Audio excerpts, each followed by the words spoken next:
So let's see how we can use the 4 basic operations in mathematics in Excel, that is addition, multiplication, division, and subtraction, to operate on figures in Microsoft Excel. Don't forget to like and subscribe to the channel after watching so that you can receive every update from this channel. So let's say we have in 2 different cells 2 different values. Let's say in this cell we have cell F5 here. Let's say we have 45 here. We have another cell, say in Gen5, we have let's say it's 54. These 2 numbers are in 2 different cells. Let's see how we can add, subtract, divide, and also multiply them in Excel. So we have these 2 numbers in 2 different cells. Let's say you want to do first the addition. So let's have addition. So here you have addition here. We have the next cell, we have subtraction. So enlarge it small, so you have subtraction here. Let's say you have another cell here, you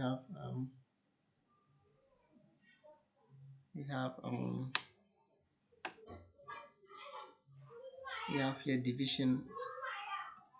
So you have division here, and also we have here the last operation, which is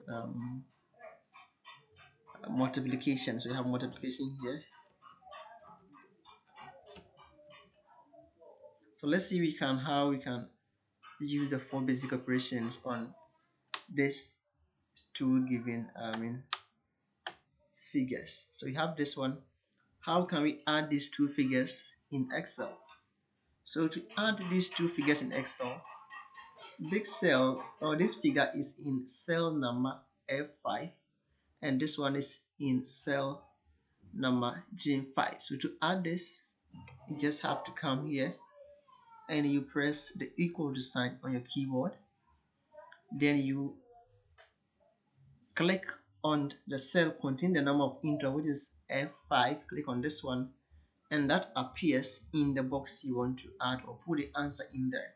So you want to add, so we have F5 plus, you press the plus sign on your keyboard, then you press or you click on the next value, or the cell containing the next value of interest, which is this one. So this is the formula for the addition. Then you press enter on your keyboard, and that gives the addition of the 2 values.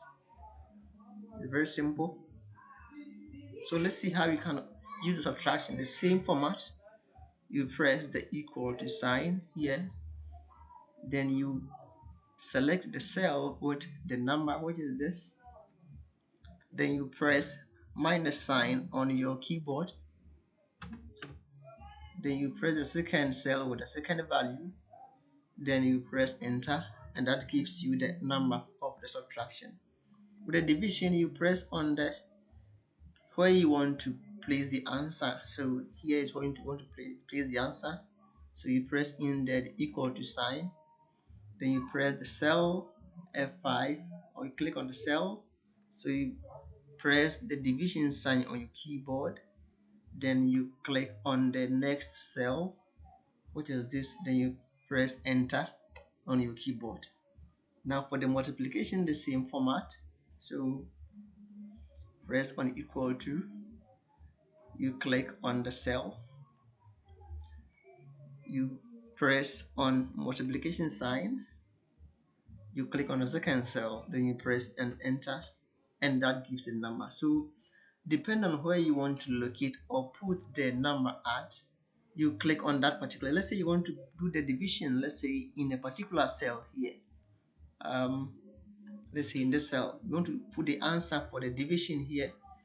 You press or you click in the cell, then you press in the equal to, then you click on the number you want to divide. Let's say you want to take this one, you click on that, then you press on the division sign, this one, then you click on the second cell, let's say this, then you press enter, and that gives the number or the answer you want in the location or the cell you want to put the external. So it's very simple. That's how you can use basic mathematical operations to do calculations in Excel. Now let's see how we can use Excel on simple statistical calculations like mean, average, mean, average, frequency, and the rest. So let's say you have marks of student here. Let's say you have marks of student. So you have marks here, which is here represented by X. Then you have here frequency of student. So we have here frequency, so which is represented by F. Let's kind of enlarge it small. So enlarge it small then. Okay. So let's say in the marks we have mark 1, 2, yeah, have 3, 4, 5, 6, 7, 8, 9, let's say 10, C 11, 12, C 13, or say sorry. So we have this as well. So let's explain that also. The frequency we have here, let's see the number. Those who had 1 mark is, let's say 3, or let's say 6. So next one, let's say is 5. The next one, let's say we have 3. Yeah, just rough something for the calculation, then we go. Okay, so let's say this is a frequency distribution table with the marks of students, and let's say the frequency of the marks, or the number of students who had the respective marks in the class. So let's say, how can we add this? How can we add this? How can we find average of the whole of these marks? And how can you find the fx, which is the product of the x times the f? So first, let's add this and find the average of this. So the addition of all the marks here, to add all this, you can go by that approach where you type in, let's say, equal to, pressing equal to, then you select the respective cells one by one. As you add in the addition sign, you press it one by one, as we did for this one. But this one is quite a complex, so there's a simple way of doing it. So to add all the marks in here, is very simple. You just press the equal to sign, then you type in sum, which is SUM, as shown here. So that, then having typed the sum, you select all the values that you want to add up. So here you want to add from this one down to the 12. So you select all of them. So the sum will tell you, the formula tells you that you want to sum the numbers in G8, which is this one, to G19, which is this. So having got it, then you press the parenthesis sign, you close the parenthesis, then you press enter, and that gives you the sum of all of this. So this one is the sum. So let's say SUM, this is the sum of the whole of this, the sum of the whole of this. Yeah. So let's see how we can find the average of the whole of these two. It's very simple. The average of all the marks here. So it's very simple.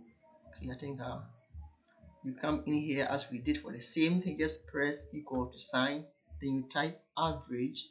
So average is just come in the top up options. You click on that.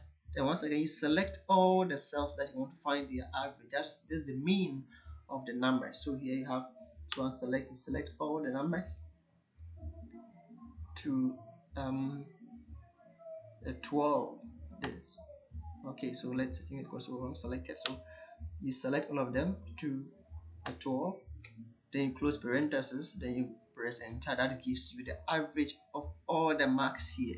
That's the average of the whole of this. So let's see how we can apply them to this one, to the sum of the frequencies, to just a practice. So here you can pause the video and try your hands on. So let's see how we can add it. So just press equal to sign as we did earlier. Then you type in sum. Then you select all the values, or the cells with the values you want to find their sum. So that is it. You close parentheses, then you press enter. It's very simple. The average of this one is very simple. So you just type in, pressing equal to, then you type average, Then you select all the numbers here as we did for select all of them. I think it was there's a mistake somewhere. Let's start it again. So yeah, so let's have the sum already 60 here. So you want to find the average of this, which is equal to, then you type in the average, which is this. Then you select all the cells with your number. This is not part, so then you close parentheses, then you press enter. So this is the average of all the main frequencies. So just a practice. So here is the average. So yeah, so that is it. So let's see how we can find the times or the multiplication of the whole of this. So this one is sigma fx. So here, oh sorry, it's fx. So here's fx. So we have fx, which is the times of this and that. How you can multiply this to this. So to multiply each of these values, you can do it as we did. Just come here, you type, you're pressing equal to, then you click on the cell with the value of interest, then you press the multiplication sign on your keyboard, then you press the second cell, then you press enter, and that gives the value. You can continue by doing all of this one by one, but there's a short way of doing that. Since there's a formula which can apply to the whole of this, just select the answer, you moved your cursor to the down right corner of the cell, you click that, then you drag it down to where you want to end. So you want to end here. So that gives you the sum, or sorry, the product of the respective marks and their frequencies. It's very simple. To take it again, having done just one of the product, just move your cursor to down right corner of your answer or the cell. You click and hold, then you drag it down. So that gives you the product of the whole of the marks with their respective frequencies. So you can see here 9 times 7 gives you 8, 10 times 8 gives you 80. That's a very short way of doing it. You can go by just multiplying this by that by that, one by one, but it's going to be a bit complex and time consuming. It's a very simple way. Since a formula applies to the first one, you can just drag it and use it for the second one, the third one, and the remaining. It's very simple. So that's how it goes. Then go. So let's see this fx, how we can do the sigma fx. So the sigma fx, this is just very simple. Let's say you have as we did earlier, we are just going to sum the whole of this. You get the sum. So you can come here, the sum, you just select the cell you want to put there, you press equal to, you type in sum, then you the sum, then you select all cells, put your values of interest, you drag it down, select them, then you just click on you close parentheses, then you click on enter, and that gives the sum. Here is the sigma fx. That's a very simple way of doing simple mathematics in the Microsoft Excel. It's very simple and a cheap way to prevent you from a time consuming and the rest. Thanks for watching. Don't forget to subscribe after watching so that you can be updated on every update from this channel. Thank you.